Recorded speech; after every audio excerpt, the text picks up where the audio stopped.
Owning a restaurant isn't just a business, it's a legacy. My grandparents, Italian immigrants, built this place from the ground up in the 1970s. Over the decades, my parents expanded it, and when they retired, they handed it down to me. But I didn't just take over. I transformed it. I modernized the decor, rebranded the restaurant, and put it on the map by bringing in food critics, influencers, and even a few celebrities. It took years of hard work, but eventually, we became a sought-after high-end dining spot. By the holiday season, our reservations were booked months in advance. Despite being the owner, I don't just sit in the back office. On busy nights, I'm out on the floor, greeting guests, bussing tables, whatever needs to be done. And that's exactly where I was when Karen walked in. It was a freezing December night. The restaurant was packed, and we were running on all cylinders. Suddenly, the door swung open, and in marched 6 young women, led by a woman who radiated self-importance, Queen Bee Karen. Her confidence was almost comical. "Oh my God, girls! This place is amazing!" she gushed to her friends.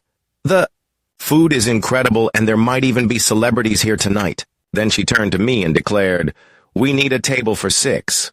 "Of course. What name is the reservation under?" I asked politely. Her smile faltered for just a second before she scoffed. "Oh, I don't need a reservation. The owner is a personal friend of mine. He always keeps a couple of tables open for special guests." I didn't recognize her. I had never spoken to her. But instead of calling her out, I played along. "I see," I said, pretending to check my seating chart. "Well, it is a very busy night, but let me see what I can do." What Karen didn't know was that she had just made the worst mistake of her night. I led them to one of our VIP tables, the kind usually reserved for celebrities. Sitting there wasn't free. It normally came with a hefty price tag, not just for the table itself, but for the exclusive high-end menu that came with it. As I pulled out their chairs, I said, "I'm so sorry about the confusion earlier. To make it up to you, the first 3 rounds of drinks are on the house." "Ugh, finally. Some proper service," Karen sniffed, handing me her credit card. "Put everything on this. Tonight's on me, ladies." They ordered round after round, indulging in our most expensive cocktails without once glancing at a menu. As their drinks kept coming, their arrogance grew. One of them turned to me and smirked. "Isn't your life just so sad, like working as a waiter your whole life?" Another giggled. "He's cute, but I'd never date a waiter." I kept my smile, but inside, I was done playing nice. They were digging their own grave, and I was happy to let them. By the time their entrees arrived, they were wasted. With empty stomachs and 5 rounds of drinks in them, they barely touched their expensive truffle pasta, Wagyu steaks, and imported oysters.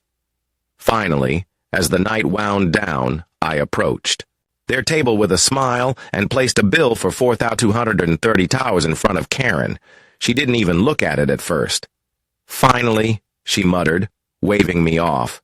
"Just take my card, loser." Then she actually glanced at the total. Her face went pale. This has to be a mistake." I feigned concern. "Oh no, let me double-check." I picked up the bill, examined it, and put it back down with a polite smile. "Nope, it's correct." Karen's breath hitched.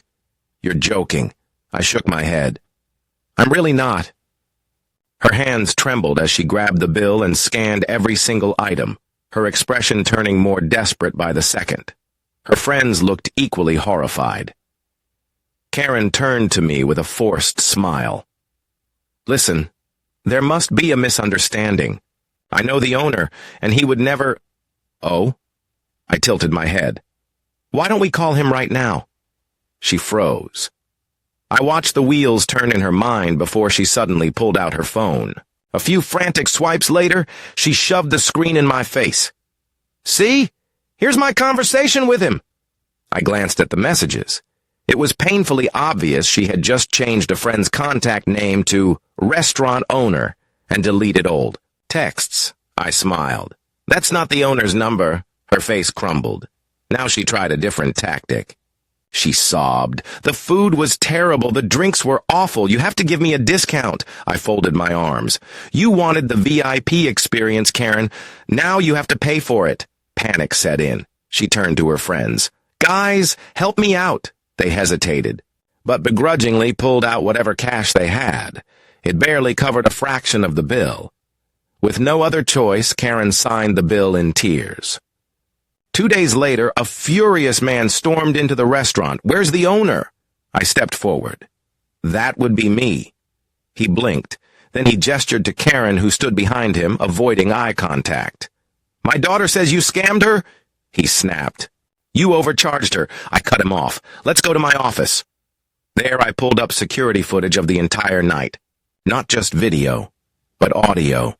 He watched as his daughter insulted my staff, flaunted her fake connections, and got completely wasted before realizing her mistake.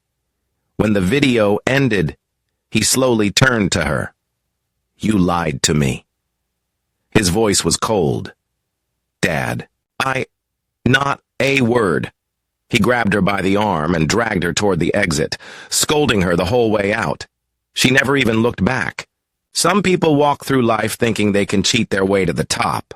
Karen learned the hard way that pretending to be someone important doesn't actually make you important. She wanted the VIP treatment. She got it. She wanted a free ride. She ended up with a $4,000 reality check.